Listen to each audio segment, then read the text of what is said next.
Salam sejahtera Malaysia, denyut nadi suara rakyat bergema di channel ini. Jangan lupa tekan butang subscribe, like dan share. Malaysia kita punya, cintai Malaysiaku, kita jaga kita.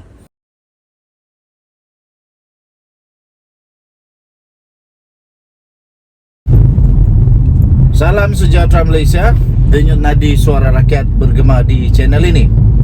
Sahabuddin Hussein menulis lagi satu pandangan yang cukup menarik, cukup panas dan pasti membuat ramai orang gelak. Daripada sahabuddin.com.net, Hisham Jalil memang patut dipecat daripada UMNO. Wow, anda setuju? Tulis setuju, saya setuju.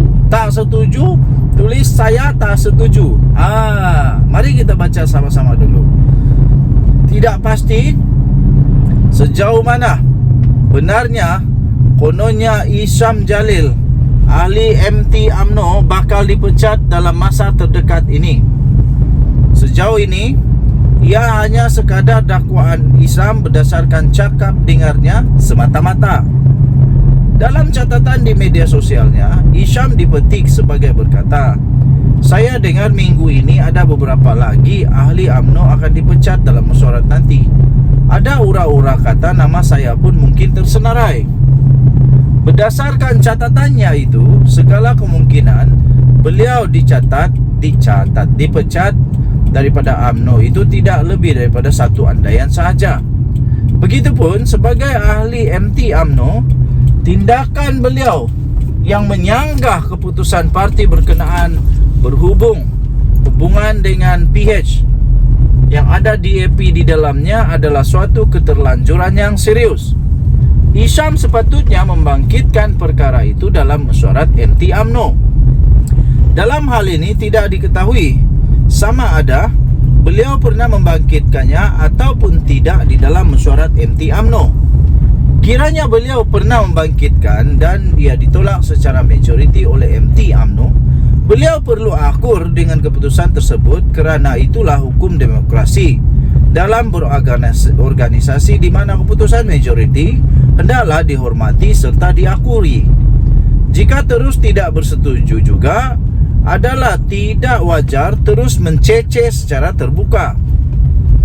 Pilihan seterusnya jika tidak setuju dengan keputusan majoriti ialah meletak jawatan sebagai ahli MT. Kenapa tak letak jawatan? Letak jawatannya lah kalau berani. Pun begitu, jika Hisham tidak pernah membangkitkan isu hubungan UMNO dengan PH, khususnya dengan DAP di dalam mesyuarat MT parti, sebaliknya hanya berani bercakap di luar melalui saluran media sosialnya sendiri, ini bermakna beliau memang secara sengaja mengundang surat pemecatan hadir ke pintu rumahnya.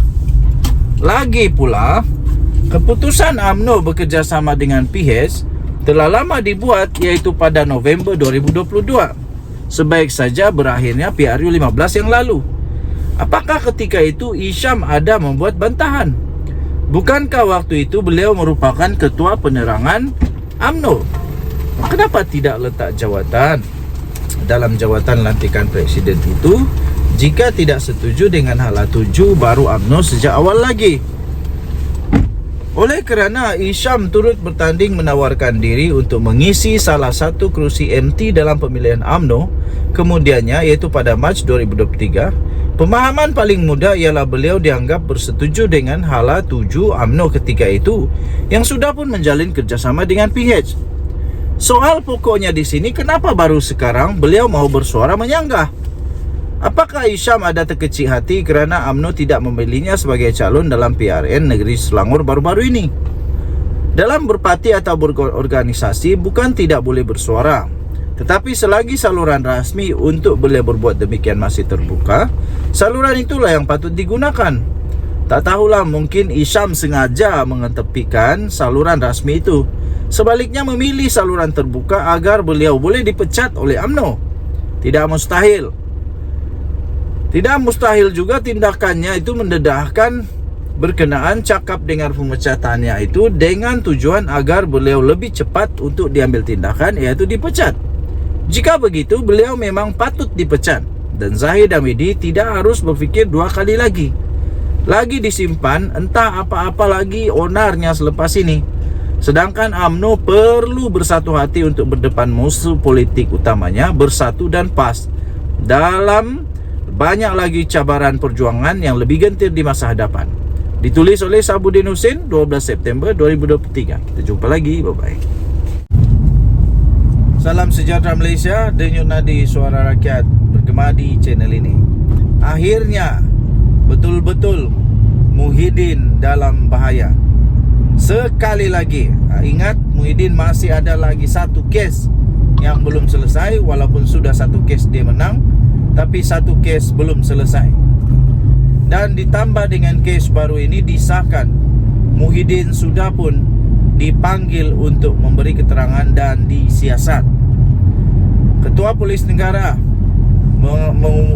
mengesahkan Muhyiddin telah pun selesai memberi keterangan.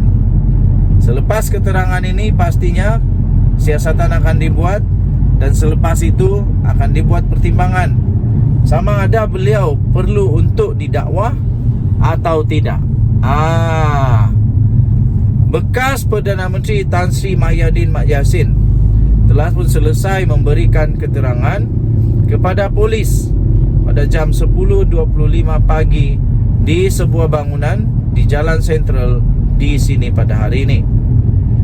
Ketua Polis Negara iaitu Tan Sri Razaruddin Hussain berkata pihaknya telah selesai merakam kenyataan Mahyadin Mat Yassin pada hari ini. Berhubung ucapan beliau ketika beliau berkempen di pilihan raya kecil PRK Parlimen Pulai dan Dewan Undangan Negeri Dun Simpang Jeram baru-baru ini, saya fikir ini satu tindakan yang cukup bagus daripada penguat kuasa di Malaysia. Betul-betul bagus. Jangan permainkan isu 3R lagi. Dalam kempen sepatutnya manifesto adalah pembangunan, adalah untuk rakyat, adalah manifesto lah untuk kebaikan semua rakyat, dan bukan untuk menyentuh 3R. Apalagi kalau untuk menghina sultan ke, mempersoalkan sultan, apalagi untuk menghina bangsa lain atau agama lain, apalagi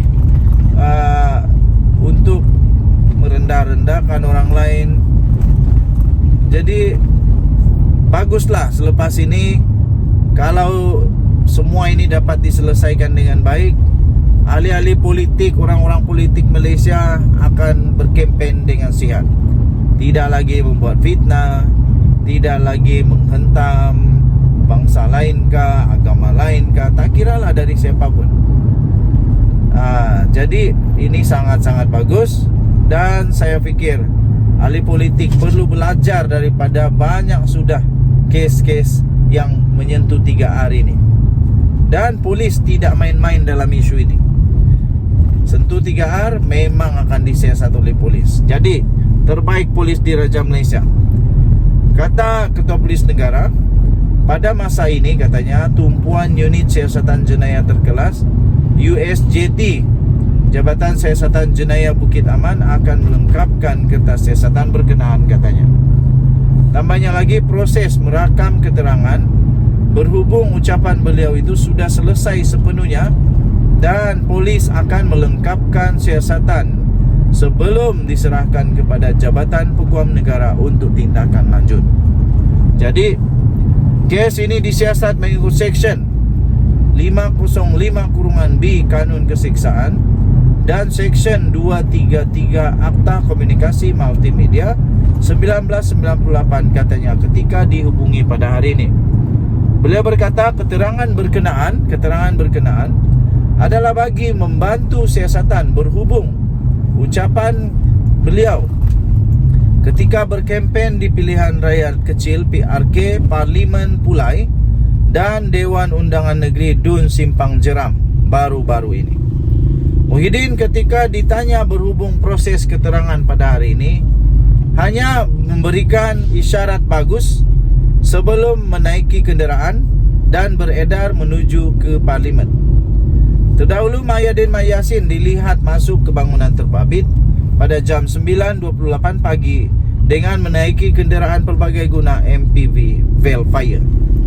Okey, jadi disahkan Muhyiddin sudah pun diambil keterangan, dan selepas itu kita akan tunggu apa seterusnya keputusan daripada siasatan pihak polis. Jika ada kes yang perlu untuk didakwa di mahkamah, pastinya pihak polis akan memberikan pendapat kepada AGC sama ada perlu atau tidak. Sabtu lalu Timbalan Ketua Polis Negara Datuk Seri Ayub Khan Maidin PC dilaporkan berkata pihaknya akan memanggil Muhyiddin Yasin yang juga adalah pengurusi Perikatan Nasional PN pada hari ini, iaitu Isnin lalu kemarin, untuk diambil keterangan.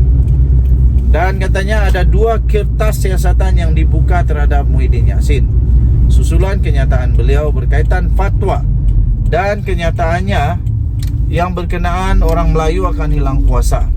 Jadi kita akan panggil beliau untuk beri keterangan, katanya. Okey, jadi itu saja berita.